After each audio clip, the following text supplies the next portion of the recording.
Hello all YouTubers, I am the Weather Dude. Welcome back to my YouTube weather channel. Thank you for tuning back in. Just one announcement, I probably will be doing my first live stream very soon, so just stay tuned for that. As always, please consider clicking the subscribe button right here, liking my videos, and sharing my videos with others as well. So thank you for tuning in my presentation. Let's get started on our weather presentation for today, December 4th, 2018. U.S. Doppler radar. We see some light snow showers in the Ohio Valley. That is a weak disturbance that is pushing out. It dumped about 1 to 3 inches of snow, more or less, more likely about 1 or 2 inches across the Ohio Valley, across Illinois, Indiana, Ohio, and around Kentucky, as West Virginia as well. And there's also a big storm coming into California, and this is what we're going to watch as it tracks into the southern plains and into the southeast and potentially even the mid-Atlantic states. So the precipitation forecast, rain and snow for the next 2 days. Again, you can see that 1 to 3 inches of snow. Maybe in the Appalachian Mountains in West Virginia, might see 3 to 6 in the higher elevations. But generally speaking, 1 to 3 inches. Basically from Rochester, New York, down through Erie, and then Asheville, North Carolina, and then back west towards about Lexington, Kentucky. And over in California, about an inch of rain on the coastline in the Sierra and the high mountains. Could see 8 to 12 inches of snow, more likely 3 to 6 in the mountains. The storm isn't very significant until it starts strengthening as it heads across the country. So here's scenario 1. So I painted out 2 scenarios on Microsoft Paint. So scenario 1, the storm tracks to the south and we really don't see much in a way of snow at all.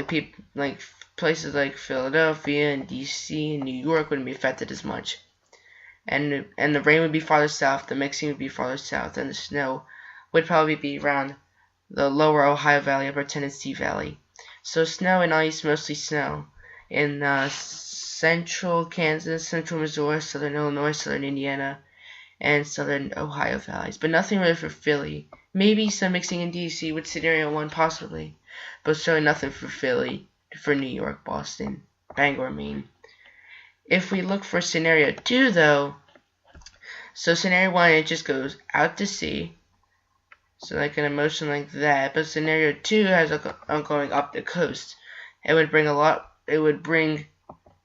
more in the way of snow for Philly, New York, DC, Boston, Portland, and central Kansas, central Missouri, still the lower Ohio Valley. And I did add another color here. Doesn't really mean anything unique, just some light rain showers because the storm is bending to the north of you. If it was bending to the south of you, you're closer to that storm center and you're going to get more of that precipitation falling. So this was 5 days from now. This was the jet stream patterns, and I'm showing you why this storm is forming. We have this jet stream, this polar jet stream I should say, that is coming out of the north. It's going to take a dip. It's going to come back up, and it's going to take another dip. And we also can't forget that subtropical jet stream. This is kind of how I said it's a nor'easter forms, except this will probably not be a nor'easter. Of course, anything could change, but I doubt this will be a nor'easter. And the jet streams go very close to each other, if not collide. And this is going to make that big low pressure system.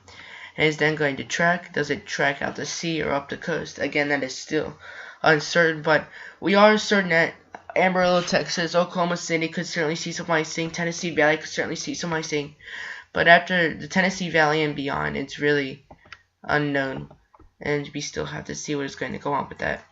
So here is a look at Wednesday morning. Here is that storm getting ready to emerge on the California coast, make landfall. But I want you to look at this. This is the high. And look at its position where the H is. And this is Wednesday morning. It's parked right over Dallas. Wednesday midday, it starts to pull a little bit farther to the east, closer to Shreveport, Louisiana. Wednesday evening, it pulls all the way down in the Jackson, Mississippi, Huntsville, Alabama kind of area, lower Tennessee Valley, or Mississippi Valley. This low you see here is going to continue to pull to the south and east. And that's going to allow for a flow to come out of the west. Once that's around Wednesday evening, maybe around the day Thursday and Friday, as this high pulls down closer to Florida, we're going to get a westerly wind across the southeast, and it's going to help guide that storm through the Tennessee Valley.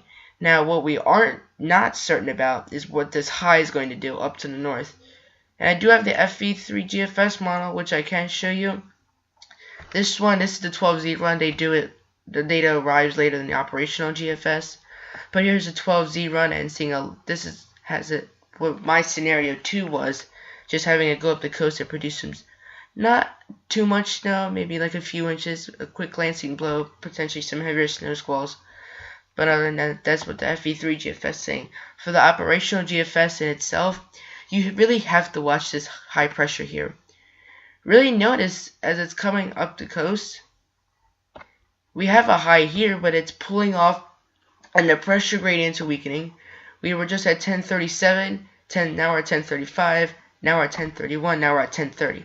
So the pressure goes down, this high is weakening, and it's going to allow more room for that low to potentially scooch up the coast.